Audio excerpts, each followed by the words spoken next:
This is gonna be part 2 on the Acura RSX project build. This car was painted and fixed already, and I'm gonna show you why sometimes you shouldn't cheap out on body work. Actually, not sometimes, almost all the time, depending on if it's if it's your personal car. You shouldn't cheap out on a personal car or an investment car, but if you're trying to cut corners, there's consequences. You got to be ready to face the consequences. So from a far distance, it looks pretty beautiful, like you're looking at it, you're like, wow, this car looks sick. Like it looks really shiny, it looks really nice. I don't really see anything. The rims are fucking hideous, but that's a very easy fix. You take the fucking wheels off, you put a different set on. Wow, you're like, wow, I almost tripped actually, fuck. But you're like, when you see the car, you're like, wow, it looks sick, it looks beautiful, like, what the fuck, like, where's the damage, what's wrong with it? Then you start to go up a little closer, So now we're gonna see, this is the driver's side, right? Looks good, very hollow, no bondo here. You hear the back, like the vibration. I don't know how to use the word for it, but it feels like the strict panel, Now you come over here.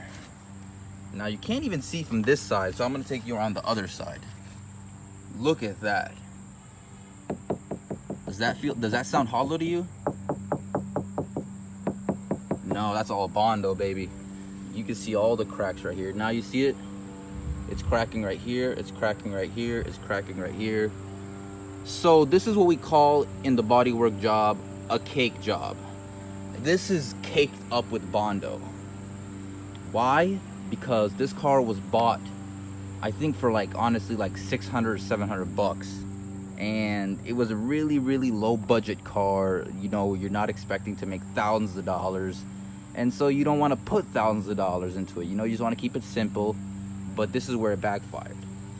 The car was sitting through actually just one winter, and with the temperature changes, it gets cold, then it gets really hot, then it gets really fucking cold. That starts to affect where repairs are not done the right way. You see the crack? I really hope you can see what I see. So this is not done the right way, This is called a cake up job. I made another video showing how to determine bad body work on a BMW. You got to check that out. It shows also where where to determine it and where the spots are, how to check it with the tap method. But look, from a distance it looks nice, and even still, this wouldn't be a big deal to someone, because when you advertise the car, let's just say we're gonna sell this car for $3,500. For $3,500, the value is like $5,000 or something. You can't really beat that. Even this could be someone's first car. They could be learning how to drive. They could be learning how to just they just want to first, they don't mind buying a car cheap, or even with some little damage like that, because they're gonna make little scuff marks on the car. They're gonna make some damage on the car. So why not? Why not go for a car that's at a better bargain, looks nice, but then it's got some damage, whatever, it's been fixed, So this doesn't really scare me away, but to a lot of people who are anal about stuff, this would scare them, or it's not what scared them, but this would deter them from buying something like this. But honestly, it's not bad, and this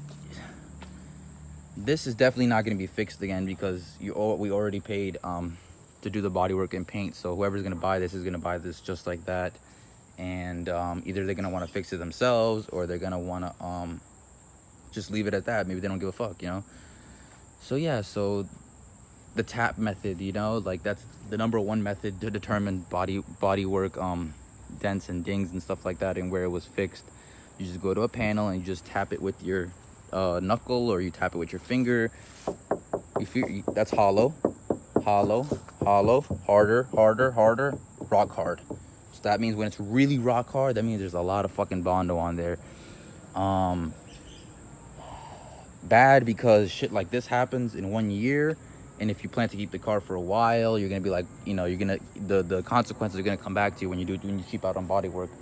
But then again, you save money, so you know what you're getting into. You can't expect for it to be fucking 100%, From a distance, it looks perfect. You would like, wow, this car's beautiful. But then you go up closer, you start to see the little bits and things and stuff like that. But if you're super anal about stuff, I would definitely tell you stay away from salvage cars, you know, or because that's gonna bug you. You know, you're not gonna be the one to like, oh, you know what, like, oh, it's got this, this is not lined up. The gap with this headlight, this tail light is different than this gap. You know, then that salvage car is not for you. You know, spend retail value for the car, and that's you. You know, you can spend retail value for the car. Retail value, this is gonna cost you $5,000 from a dealer or something, but at salvage auction, this costs like maybe we got probably into like $2,000 into this car. You know, so just make your own decision. You know, sometimes things aren't for everybody. You know, like if you're anal about something and you know it's gonna eat your brain, then do save more money and get it done at a dealer. Hey, you know what, if I could get this car at a dealer, I would totally get the car at a dealer, but I'm about making money. So you go at the auction, you pick it up, you fix it a little bit, and you know, flip it. Peace out, guys. Make your own decision.